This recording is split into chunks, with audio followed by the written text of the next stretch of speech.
All right, let's try this again. And I say this because you don't know already. I'm just letting you know. I tried, in fact, to do this. This is my second attempt. Um, I'm running with like really slow computer. It's a Mac, but the processor is not that great, and I don't have that many gigs of RAM on it. So it takes forever for me to to record, process, convert, and upload the video. So I actually tried to do it straight from YouTube. And on top of the fact that I have this, I also have super slow internet. And it disconnected maybe like 10 minutes into the review. So fuck it. I want to be able to get these things faster to you, but I have to just work with what I got. So until then, uh, it looks like the Peter Talk Smackdown reviews will be on Sunday because that's when it's so much time. It takes about like 10 hours for everything to process and to upload and shit like that. So I apologize for the wait. And I just figure I'll get it out there. I'll figure something out to be able to get these to you because I also want to be able to do videos starting SummerSlam where Peter and Jake Talks Wrestling goes video as well, not just audio. So, and I want to be able to get that content to you as soon as they get recorded. So bear with me, and I apologize. And yeah, without further ado, I haven't turned heel. I know I got the Big Show beanie on and shit, but I haven't turned heel. Not yet anyway. It's just that it's kind of nippy today. It's spring, and it's like maybe like 40-something degrees, and I ain't turned on my heat yet. Fuck that. Like, Duke Power's kicking my ass already. The last thing I need to do is fucking turn on my goddamn heat. It ain't that bad. I can just throw on the Scully and throw, like, some padding, so I'm good. But nevertheless, you are watching and listening to Peter Talks Smackdown, where every week, it looks like on Sundays I post these, but I review Smackdown. And but before because I want to make this quick because I swear to God, like it takes forever. I think last week's was like 50 minutes, and it just took fucking forever. But go back and check out Peter and Jake Talks Wrestling. We did the review on Albany, me and Jake. Then also check out this week. NXT's review, that's Faster Than the World podcast. That's Jake and Amazing Fritz State review NXT. They review NXT really short, no more than 15 minutes review. And then also check out the interview that Jake has with John Hancock. He has this book called Front Row Section D, and it's basically stories from the Mid-Atlantic South.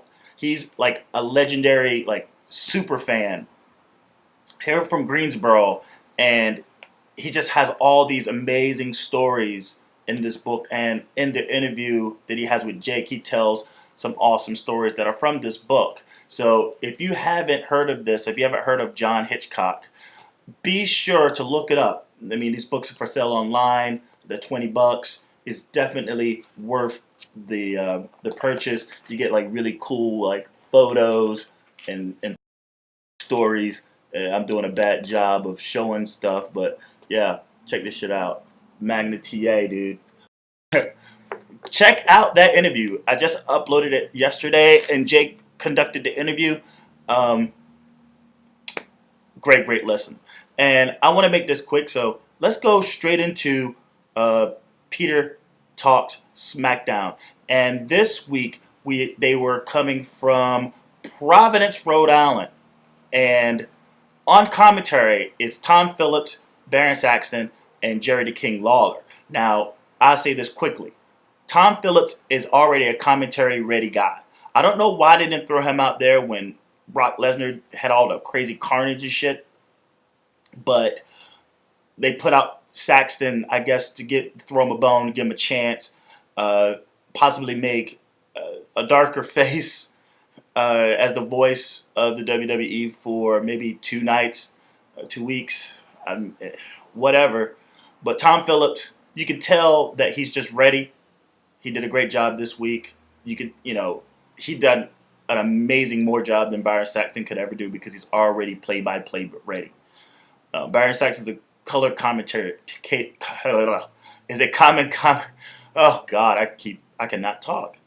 Color commentary guy. He is not a play-by-play guy. He's a color commentary guy. So I'm glad they got Tom Phillips out there. They put him back on NXT. I'm not sure where Cole is this week, but he did a great job. He held his own. He didn't get overpowered. He called the matches the way they should. Again, hindsight's 2020. I wish they could have gave. I wish you could give WWE a mulligan and put Tom Phillips out there while Cole was gone, but there's no time machine. So going into SmackDown, it starts off with Seth Rollins. And Seth Rollins comes out and he's basically shooting on Randy Orton. Is Randy Orton, it's Seth Rollins' music a little different? It sounds a little different. It sounds like there's more guitar in there. But if there is, mention in the comments below or send me a tweet to Ellen Japanese, LINJAPANESE, or to PJTW Central on Twitter. Just let me know, because it seems different, but it's so subtle that I can't really tell. But he shoots on Orton, and he talks about what happens last Monday, and the fact that, whatever, he's still, even though you got the best of me, I'm still going to kick your ass at Extreme Rules in the steel cage match.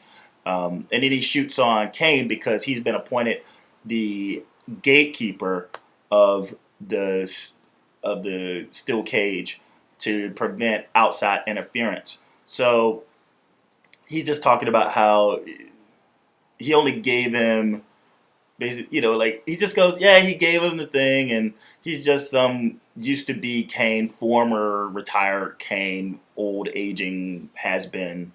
And then Kane comes out, and Kane basically threatens Rollins. I don't know why he needs to. He's face. Why is he still making... I guess he's still with the Authority.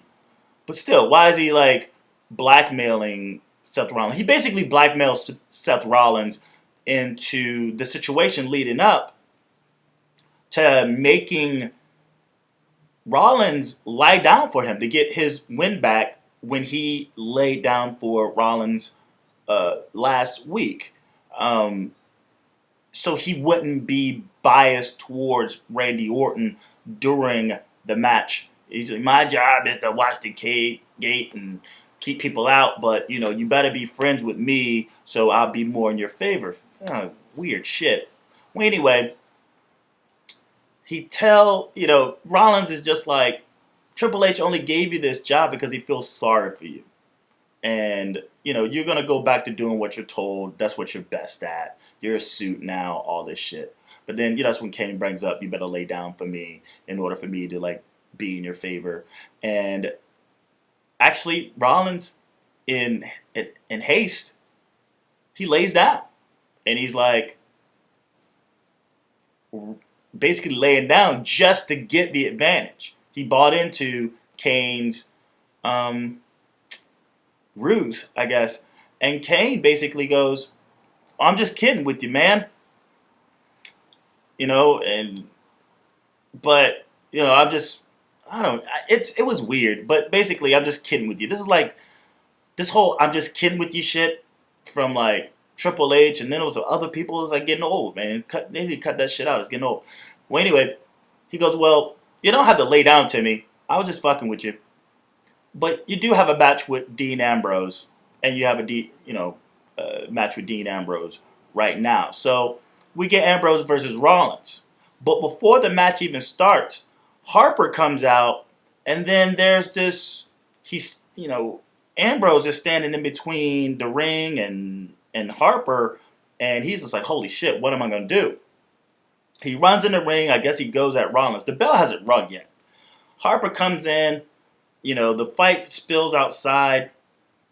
And, it's Harper and Ambrose going at it, and then Rollins gets in it. Again, Bell hasn't rung yet, and then it turns into an ambush with J&J, Rollins, and Harper are just stomping a mud hole in Dean Ambrose. And then Reigns comes out for the save.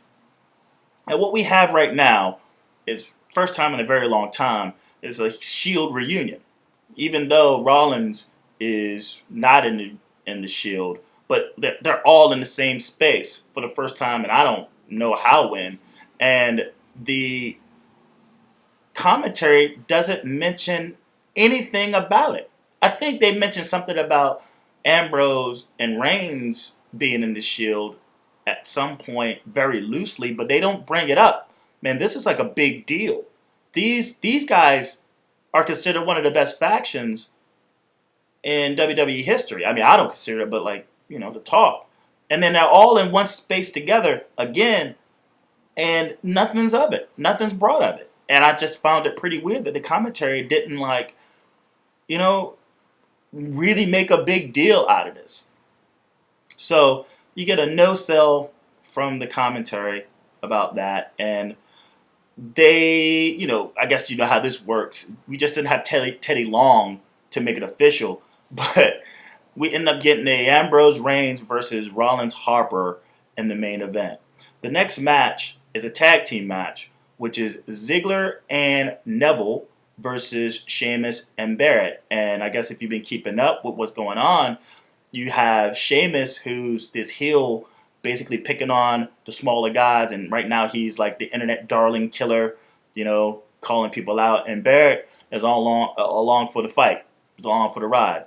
And the fact that at one point they were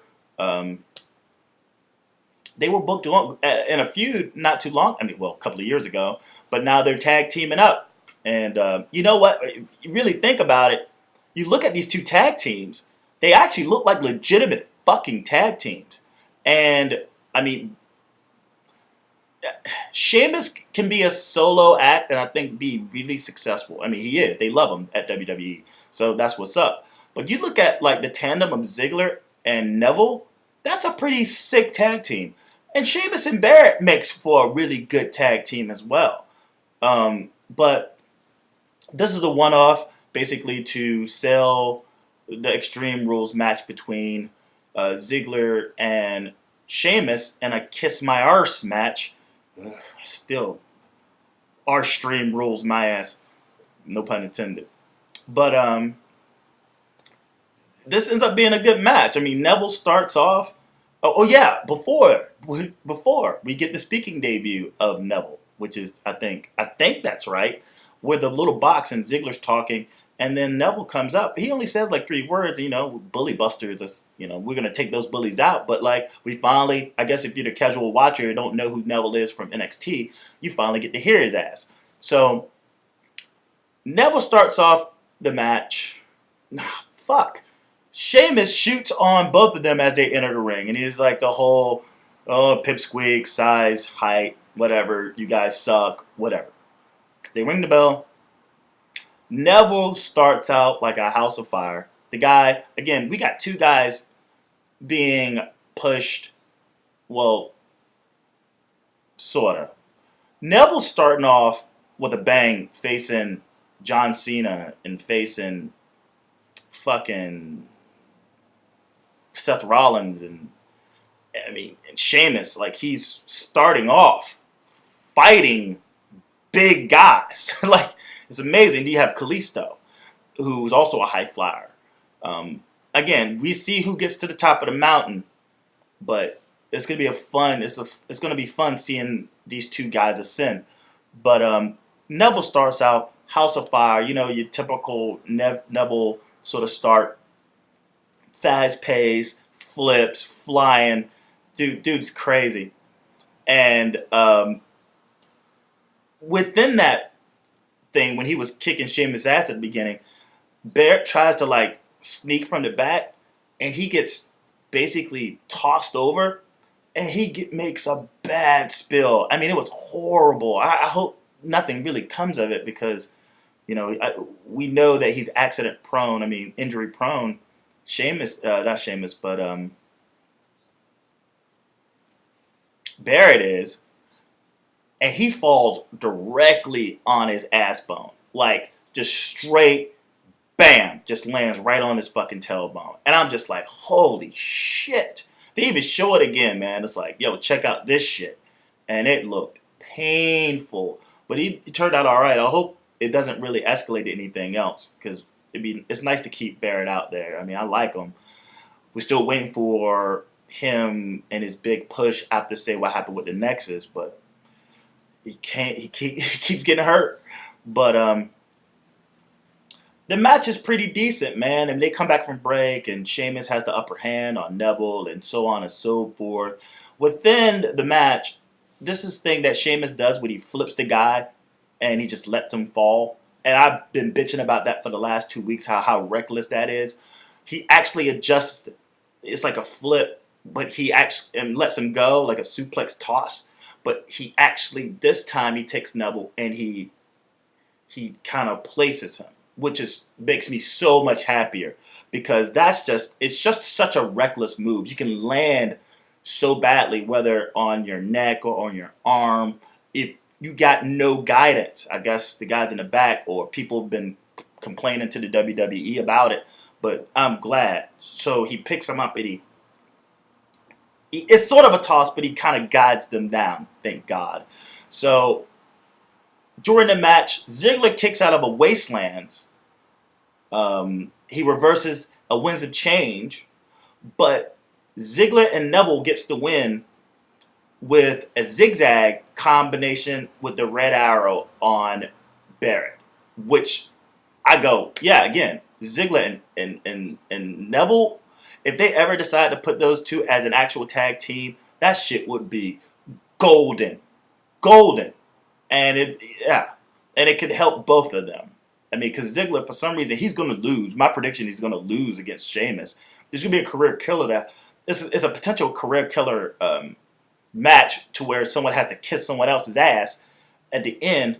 But nevertheless, putting those two together and just watch them fucking just do the most amazing stuff would be so amazing. There's so many singles guys that are already getting pushes, and Ziggler, again, always gets the bad end of the stick. Why not throw him in a tag team with Neville? Like, why the fuck not? Up next, they show a bunch of tough enough submissions. Some good, some silly, some bad. I recognize a couple of YouTubers on there. I'm not sure if they're serious about actually. This is one girl. I can't even think of her name. I think it's like Sub something. But she appears. And I don't know if she actually wants to be a wrestler or this was an attempt because she has a shit ton of YouTube followers just to end up on TV. And maybe it's a solid from the WWE. But the submissions are out, and June something is when Tough Enough starts, and maybe they choose between them. It'd be interesting if they do choose her. I swear to God, I can't think of her name. But you know what I'm talking about. She actually watches Raw and reviews it on the spot. If they do take her, that would be a huge internet thing. And knowing the way of the WWE, they'll probably pick her because of that. She wouldn't win worth fuck, but she'll still be on and help her career on YouTube expand. We get a Bray Wyatt package. He's still talking encrypted ways about who the fuck ever he's targeting next. And the last thing he ends on is, what's the use of a butterfly with no wings? Again, we don't know who he's talking about. I assume that it's Randy Orton. My predictions is that he sort of breaks in through the bottom, like Ambrose versus Rollins in a steel cage. He's going to do this during the Orton Rollins in a steel cage, and he's going to start the feud with Orton, and I think that's who he's talking about. So, one will only see.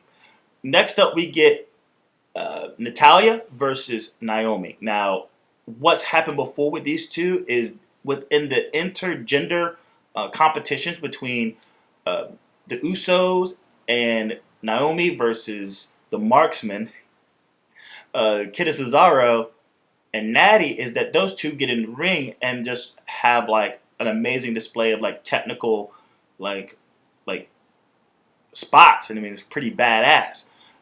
This match is no different. It's pretty good. I mean, it's one thing to get in there and have like seconds to really execute your moves, but it's another to have an entire match. Good match, no doubt. But it's, it's what it is. There's a reason why the Divas only get so much time. It sucks. These two are great though. It's great.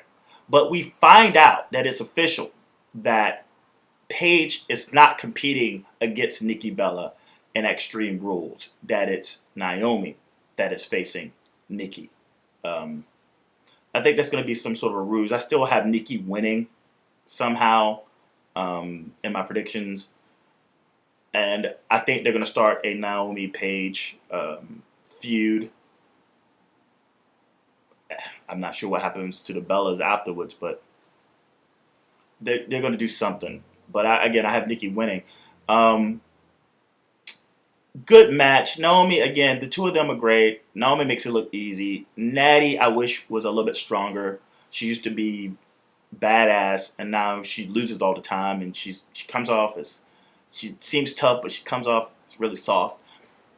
But she goes to apply a sharpshooter, and it's reversed by a straight slap to the face, and which results in a pin on Natty. Naomi gets to win with the rear view. Now, y'all know how I feel about Naomi. But after she does the rear view, she shakes that ass. That shit jiggles. And maybe a bunch of dudes around the fucking world watching this went, sweet Lord, that woman is blessed. Raise your hand if you'll take a rear view in a match. I'm just saying. It's okay. You can admit it. Because that's a finisher above all finishers that I would definitely take. I don't want to take no meat hook. I'll take the rear view by Naomi. But she gets the pin with that. I hope they do give her another finisher somehow. I mean, that's a great finisher. I feel like she should put another move on her opponent and then end it with the rear view. But just a straight rear view as a finisher, I just think it doesn't seem believable because that ass is so nice, it's so soft. Like, if anything, it's like inspiration to get back up and ask for more. Even for a chick. But after the match, to sort of emphasize the fact that she's definitely healed now, she goes up and kicks Natty. Now, this is the second match she's had where the person from a heel tandem is getting a babyface thing. Is that what Naomi's doing? Is she the heel killer? She's the babyface maker right now? So Natty's got the babyface treatment in this match. Brie got the babyface treatment in the match on Monday. Oh well. Next up, who cares? PTP, Primetime Players, do a dumb, jigaboo, fucking asinine shoot on the Marksman, on Kid and Cesaro. Alright, next match is Rusev versus Ryback, that I say has the potential to be an actual feud, a pay-per-view feud. Two big, bad motherfuckers in the ring beating the living crap out of each other. Okay, it screams pay-per-view. Why are you giving this away not only on free TV, but on fucking a taped Smackdown? Who cares? Alright, I digress. But before the match, Lana shoots a promo on the chain and on the chain match. The crowd chants USA, which I feel is so weird because, Smackdown is moving from sci-fi to USA. I imagine the average person isn't thinking about that, but I'm like, it's a sci-fi going USA, USA. And I'm like, yeah, they are going to be on USA. And a few, good job sci-fi for letting that shit go. You guys are idiots. That's like, again, like 2 million views per episode. You're just going to be like, whatever. Fuck you. But then Rusev grabs the mic and he just does, I don't know, I think he's great as this Russian heel on the mic. Bad English, doesn't miss a beat, and he's just talking, and it's just brilliant. And then, they go into the match, you get like, and poor Ryback, because he's left in the wind with this, where the crowd is chanting, "We want Cena," and Cena sucks. I mean, very faintly. I don't know if this canned heat or what, but man, sucks for Ryback. But this is a fucking great match between two big bad dudes. And it seems that Ryback is actually a formidable foe for Rusev. Because he catches him in a meat hook, Rusev kicks out of it, and then he gets his ass, about to get his ass up for shell shot, and Rusev kicks out. And this actual match ends as a DQ as Rusev grabs the chain and just busts fucking Ryback with it. And they call for the DQ, and he's DQ'd, and Ryback gets the win. And then afterwards, he rolls the chain up, slugs Ryback with the chain, and then he proceeds to repeat what he did to John Cena. Accolade with the chain across the face. He didn't go Chewbacca this time, thank God. But, you get the point that Rusev with the chain is a very dangerous man going into Extreme Rules against Cena. So, this is what you get. But it seems that there's unfinished business between those two. Look for new, maybe this is the rubber match between Cena and Rusev. I don't see Rusev winning that belt back, but I do see Ryback getting his revenge and getting the program moving towards another pay-per-view. I mean, if done right, against two big motherfuckers, this could be possible SummerSlam. This has SummerSlam written all over it. Next up, we have, Rollins and J&J security in the back, basically looking like Scooby-Doo, scared to death. Again, why is our champion looking scared? It's beyond me. And they're looking for Harper to basically go over what they're going to do in the match. And JB Noble's funny is because he has such a southern draw, and they're playing up on that shit. Is that like Harper is Noble's cousin somehow? And he's like, yeah, my sister's brother's daughter married. I'm just saying, back home we call that just being family. He didn't say kin. I was hoping he would say kin, but he doesn't say kin. He say family. And they run into him. They get scared to shit, and they're basically trying to explain to him as he's standing in a pose. He's like, it's so weird. But they're trying to explain to him how they want the match to run. It's like, and, Noble's like, what you gotta do is just follow his lead, do as he say, and the match runs smoothly. And and it seems he's not phased, he's not listening. And then fucking Mercury, because he doesn't speak, he just basically like grabs Harper, and he's thinking he's gonna somehow quietly, but like through hand signals and sign language, tell Harper how to do. So he's like, but Harper kind of hems him up. He's like, you distracted me, boy. I'm thinking about how I'm going to destroy Ambrose and Reigns. Don't get in my way. And that basically ends that segment in the back. Next up, you get the New Day coming out, and they're positive heels. It's great. I love it. Actually love it. This is great. This New Day shit, I did blue at first. I love it because it's sort of turned on its head. It kind of comes off as sort of like a straight edge society with Punk and Mercury and Luke Gallows and the Chick.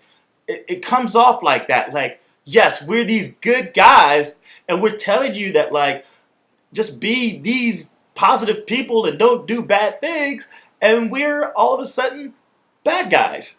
So it's turned on its head. It's great. You see Kofi Kingston developing into a heel. They all get to talk. It's great. You know what? This is great now. I mean, again, they don't need to be heels, but again, this is like a venture into something that's nice, just to see something different. I hope they don't stay heels for long, and I hope they change that gimmick out as like these uber positive guys. But this is fun. This is good to see like the contrast between like basically the goody goody. We mean all the good in the planet, but you guys don't appreciate it, so we're gonna force it on you. We're gonna force you to be happy. All I can think is like Happy Happy Joy Joy episode by Ren and Stimpy. It's like, like, you're not happy enough, I'll teach you to be happy. I'll teach your grandmother to suck eggs. Well, anyway, that's me being old. But this sets up, but this is basically the thing, because the New Day are the contenders, number one contenders for the tag team belts, along with Randy Orton. So we get a singles match between Kofi Kingston and Cesaro. And decent match, but you get a lot of, at the very end, you get Xavier Wood getting on the apron to distract Cesaro. Kid comes over, knocks Woods off. Oh my god. And then Big E Langston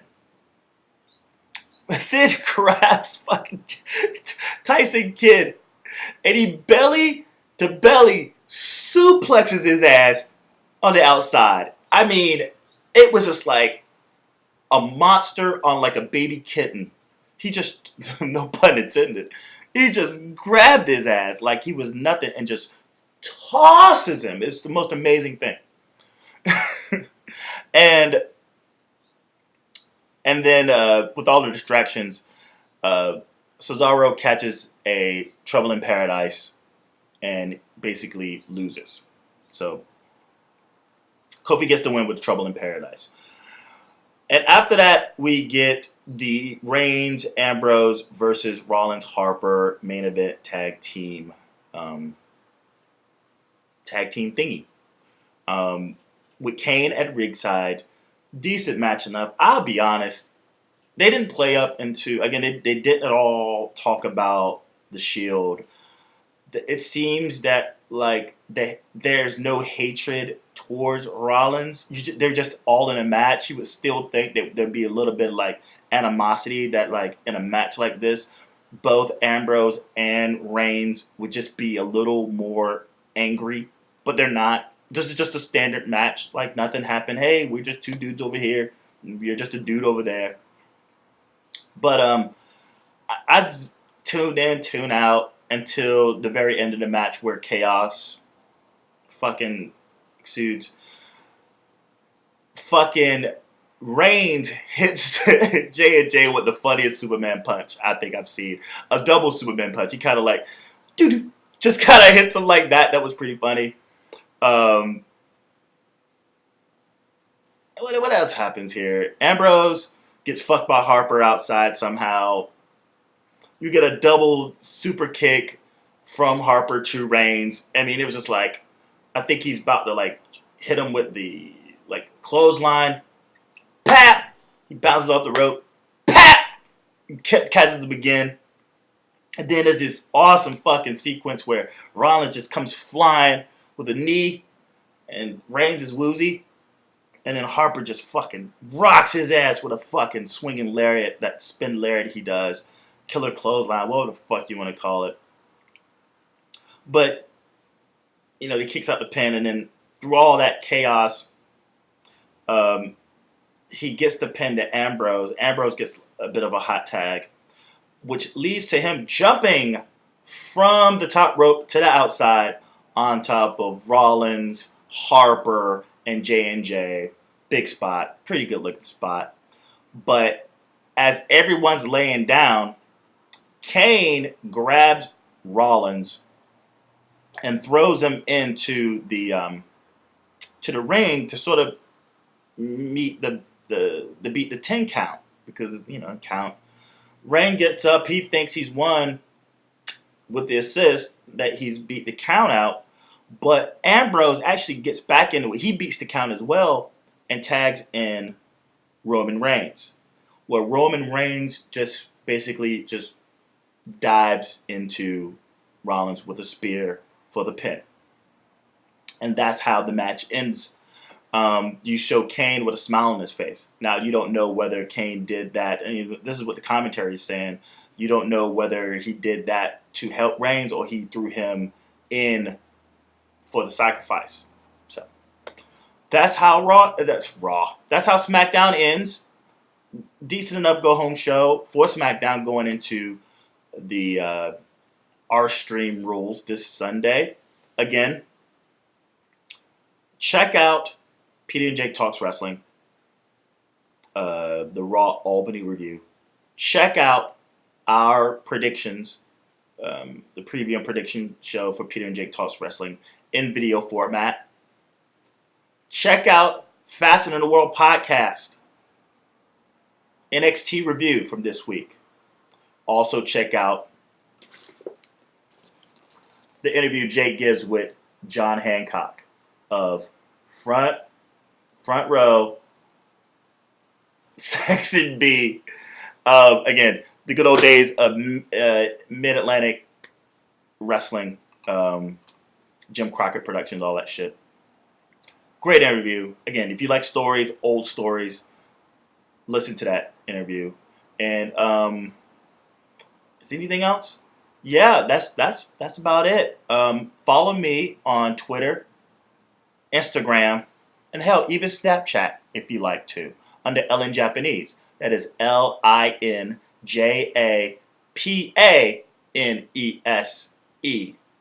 On all those things, and then follow me on. Follow the PJTW Central Twitter where I do the live tweets and whatnot. We're picking up steam on these reviews and things that I'm doing with Jake. So we see you out there, guys. Do us a favor and help us. If you come back every week and you enjoy what we do, share it with the world. Like, just retweet, repost, share on your Facebook, what have you. I mean, any and everything helps. Also, comment, subscribe, whether YouTube, whether SoundCloud, whether Stitcher, whether Tumblr. If you have a Tumblr account, I just got a Tumblr subscriber today. We're trying to grow, and we want to do things. We want to do things with these interviews and all this stuff.